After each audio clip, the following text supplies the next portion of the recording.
G'day guys, welcome to another layout. Now today I'm doing something a little bit different. I haven't done it for a little while. I'm just quickly flipping through this collection for you so you can see it. This is the 49th Market Art Options VIKEN Temptation is the paper that I end up using. So these are beautiful papers. Anything 49th Market do, they do on a nice heavy cardstock, so that is very supportive. You don't really need to back it on something. It's not a paper, it's a heavier weight. So it is fantastic. Now, I decided with these photos, instead of starting with a white background like I normally do, I was going to start with a dark background and try and lighten it up. So let's see what I can do. This is it took some brain power to think the opposite to what you naturally gravitate towards. So for me, I like to go towards, if I've got white, I can then go with black, I can build it up, I can do grunge, I can do all that sort of thing. But what I wanted to do is this distress ink in Picket Fence, this white one. I know it's pigment ink.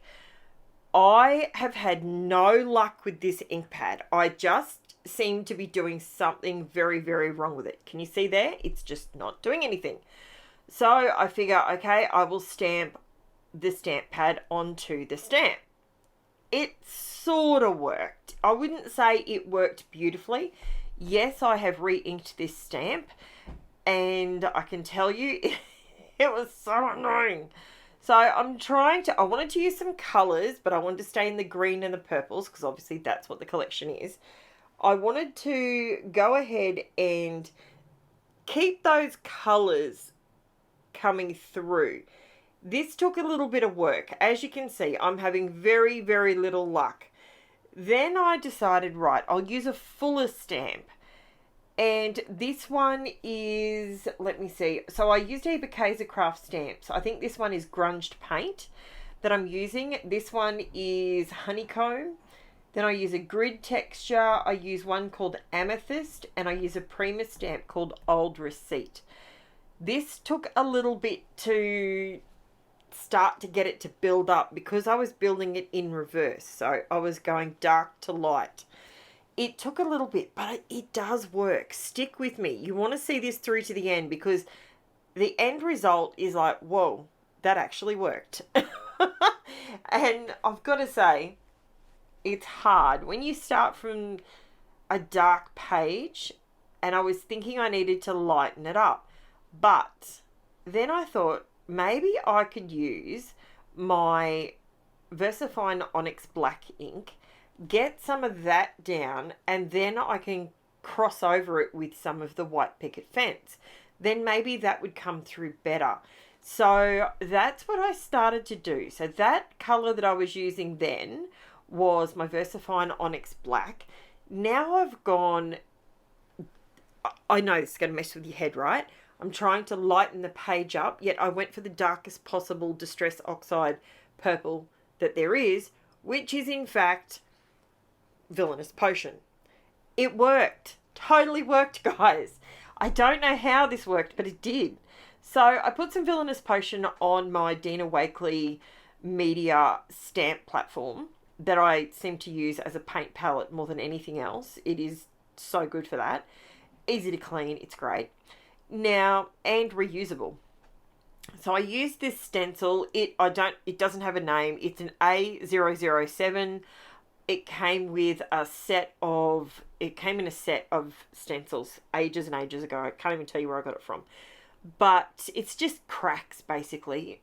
And you can see what I've done there. I've used some of just the texture paste by itself, some with a little bit of the Villainous Potion mixed in, and then some of it with a lot of the Villainous Potion. So you're getting different shades coming through the stencil. I didn't just keep swiping over the stencil until it all came through the same colour.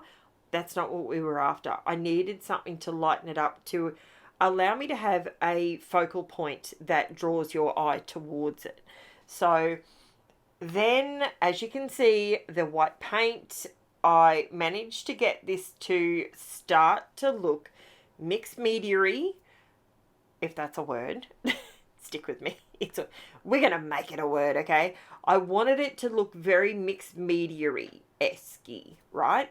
So you can see there, when I move it around, I can actually see the white stamping. In the close-up at the end, you can see it, and it looks really good. Now, I'm using this title, which is Never Grow Up, and it is a title that I purchased from Peartree Cutfiles. And yeah, so I love how it turned out. Now, you can see what I just did there. That's just a scratch piece of American Crafts white textured cardstock. And I just ran my Villainous Potion Distress Oxide ink pad across it just to highlight the texture that's already on the cardstock. And it just sort of, it just gives it something extra. It makes it look more like linen, and it gives it that grungy look. So I then decide that I'm just going to cut these and trim them down. And I didn't want to join all 3 photos together because I thought I could create a little bit of a shelf for my title, because that was the one thing. As you know, I normally print my titles quite large. This one, I challenged myself to start with a darker background, see if I can get the mixed media and the stamping to look effective on a dark background, and without doing the usual things. Like, I could have quite easily got a brayer and some white paint, and I could have created myself a white space on the dark background. That too would work very, very nicely. Don't get me wrong. That is a great technique. I've done it plenty of times. This way, I wanted to try and just use the stencils. Now, I did buy the 12x12 rub-on set that goes with the 49 and Market Options, Art Options Viken collection. And it is, I think that's what it's called. Hang on. Why does that just not sound right? It is, that is what it's called. Okay, so 40, it just didn't sound right in my head. It was coming out and it didn't sound right. So it's the 49th and Market Art Options Viken collection, and I've got the 12x12 rub-on transfer sheet as well. And it's made by Katie Peartree. I think that's how you pronounce her name. Sorry, Katie, if I'm destroying your name. I apologize. So I'm gluing these down. Now, the butterfly that is sitting on top of the photo currently, that was a rub-on. I've added it to the cardstock to create a more like a piece of ephemera. That way I had 2 butterflies going opposite directions, and they both had little green tealy coloured wings, so it worked perfectly with Taylor's shirt as she's pulling these silly faces, which is funny, cracks me up.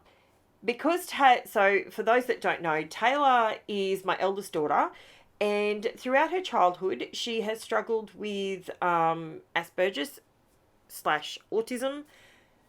We always knew it as Asperger's, now they just call it autism. But she has learnt a lot of coping strategies to the point now she is turning 25 this year, and she has now got herself a job, and she is loving it. So don't despair if you're out there and you have Aspies. They do find that I know it feels like the hardest slog known to mankind, but I can tell you with confidence that Taylor is doing it. She took longer to mature, which is a given with, someone that struggles with being able to read social cues and all that sort of thing. But she has finally found her niche, and she's loving her job. And I'm here to tell you that there is in fact light at the end of the tunnel. So stick with it. You can do it. Now, I am just doing my title. So I've put the white down and I'm doing my color inside the letters. So I'm using the Villainous Potion again because it matches perfectly with this collection. It is the darkest dark purple. I absolutely love it. This colour actually reminds me of Dracula. Okay, hear me out. When my kids were little, they used to watch this show called Count Ducklia. I know that sounds weird, but Count Ducklia, and it was on DuckTales or something, and he had this purple, and he was, he was Count Ducklia, so he was, yeah, he was Daffy Duck basically, but he had fangs, and he was, Count Dracula, but he was the duck. So that's what this purple reminds me of. I know that sounds weird. That's where I go with it, and for some reason I've got that one color. I struggle when I use it because I've got that image in my head. And I don't know if you're like me. Let me know below if you do this. Do you have a colour that you associate? So it might be a paint, it might be a spray, it might be a Distress Oxide, it could be Catherine Pooler colour, it could be pick your poison, like whichever one it is. And the thing that you love the most, do you have one colour that you feel like you're boxed in when you use it? You have to do a certain theme or a certain something to use that color. This dark purple, that one's my thing. I struggle when I use that one. All the other purples in the Distress range I use easily without question, but this color, it's so dark. But look how good it looks when you put the letters inside the white title. Apologies for me having my phone there. I've got some really exciting news, and I will put a video up about it. It's not exactly scrapbooking related, but it is extremely exciting for me, and that information will be coming up during the week. Hopefully by the time this video goes up, I've already done my video and you will know about it. So I'm just putting some shiny little sprinkly bits. I was going to leave them off and just keep it all matte, but that's just not me. I can't do that. So I have finally embraced sequins with gusto, and now I use sequins regularly and I love it. When I first started using sequins, everyone was sequins crazy, and I just couldn't get it to look right on my pages. It just didn't work for me. So now I've figured it out, and you've just got to find your niche with different embellishment pieces that you can buy that are maybe a cheaper, more affordable bling option, and that way you'll be able to sprinkle them like fairy dust, just like I do. Now I actually just put my layout, I put it in there to trim the edges off to give it a white border. I wasn't sure I was going to do this, but I think it lifts the whole layout. And see, just that white border just makes everything white on there pop now, instead of getting lost in the dark background. That's another way you can get around it, guys. It's another simple little trick. Now, I put those tickets in the side there because I wanted to just write a couple of things on there about Taylor, and you can see me here struggling with my pen, and then I realised, you know what, I just need a new one. I need to pull a new one out. So I did. It just wasn't flowing, and I couldn't work out what was wrong with it. Then I looked and it was out of ink. So I do go through these Uniball Signo broad pens. I love them. They're so good. And that is pretty much my layout, guys. So please like, subscribe. If you're getting value from my videos, please let me know. If you want to see more things like this where I go out of my comfort zone to do something a little different, see how you can see all the stamping now? When you come up close, you can see it. I'm still working on this picket fence though, guys. I will figure something out with it. It's just not my favorite ink, and I know I can learn to love it. I just have to practice. Now, there you go. That's my layout. Don't forget to like, subscribe, all the fun stuff for the YouTube. Don't forget I've got a Facebook group and Instagram, links in the description, along with my Buy Me a Coffee link, if you would like to help support the channel so I can buy more supplies. Thank you so much, and I will be back with another video real soon. Bye for now, guys.